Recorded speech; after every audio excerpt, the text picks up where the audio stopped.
Hey everyone, this is Justin, or my YouTube name WWF Fan 1992. In this video I'm going to be talking about the 2012 Royal Rumble.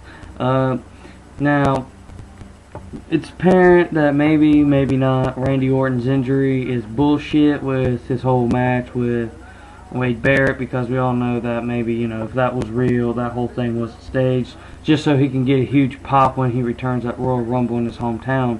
If that was real, his clumsy ass did really fall down the stairs, and Wade Barrett was in the match with him. Everyone knows that he'd do like Mr. Kennedy, run to Vince and have his ass fired. Anyone that doesn't understand that story, basically pretty much during a match, Mr. Kennedy botched a move and almost hurt Randy, so he cried to Vince and Vince fired him, so Kennedy went ahead and jumped ship back to TNA.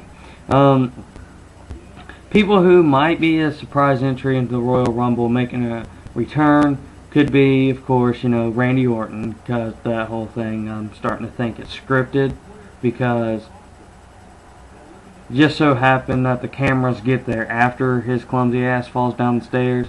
But then again, you never know. Because it's in his hometown, he'll probably get a huge pop when he comes out. Another one is, Brock Lesnar got his ass whooped in UFC, so he is considering jumping ship back to WWE, which I'm not going to talk shit about getting his ass whooped, because everyone knows I'd be tapping out seconds after the match started. Anyway, Bill Goldberg is possible, because there's a video on YouTube here of him talking about, plus he also said in a few interviews that he was considering returning to wrestling by the end of 2011. Here we are in 2012, no Bill Goldberg. Maybe Royal Rumble, he could be a surprise entry, but that doesn't necessarily mean that he's going to be here forever, now does it?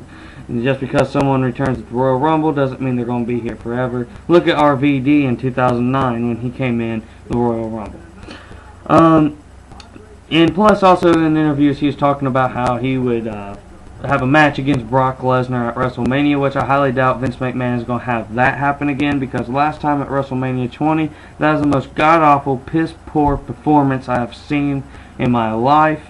It took, at least, it seemed, fucking 7 minutes until they actually started doing something. It took Stone Cold Steve Austin to get them started, so I highly doubt, and I think, after Brock Lesnar done that whole leaving the WWE for the NFL thing, after the NFL kind of fell through and he couldn't really get anything going there, he wrote a letter back to WWE wanting back in, and Vince basically said, well, you weren't really that big of a name, I don't think you'd have much value at the time, so he decided to go to UFC. With Vince, at the lack of people he has now, maybe he would, just for shock value. In my personal opinion on that, yeah, Brock Lesnar was a good name, and he did have a lot of success, but he was only like a flash in the pan, and he only allowed himself to be a flash in the pan because 2 years in the WWE isn't shit. Same with Goldberg. 1 year in the WWE isn't shit. 1 year equals about 1 month in real life time. Because, 2 weeks it seems after a superstar leaves, they're completely forgotten and their spot's already filled. Another possible entry could be Kevin Nash, but I don't think that'd be exactly a surprise entry, because the motherfucker's already on the roster, and he already done that whole shit last year. I'm starting to consider that maybe the Undertaker could return, maybe like number 30, or he could come up after the Royal Rumble, or sometime he's gonna, because his last match on his contract is at WrestleMania 28, so he's gonna have to return soon.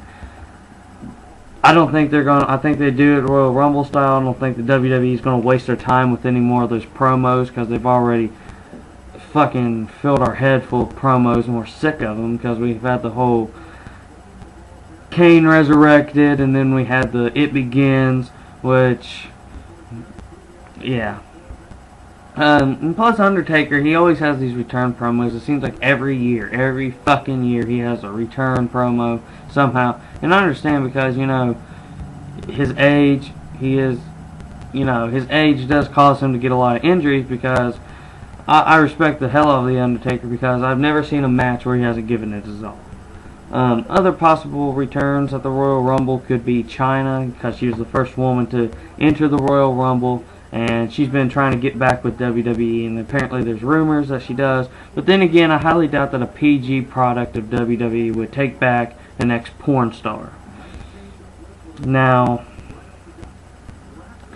anyone else I can't really see coming back and getting, well, you know, and I think Rey Mysterio could also make his return at the Royal Rumble because he's been out for a while. He's at the Slammy Awards, so that's a possible return. Alberto Del Rio, depending on how bad his groin injury is, he said he torn it completely, so he might be out for a long time.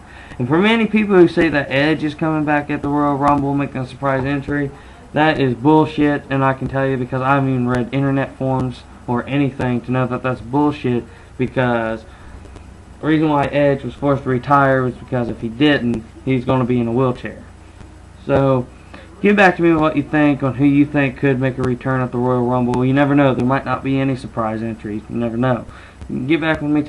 Tell me what you think. And catch y'all later.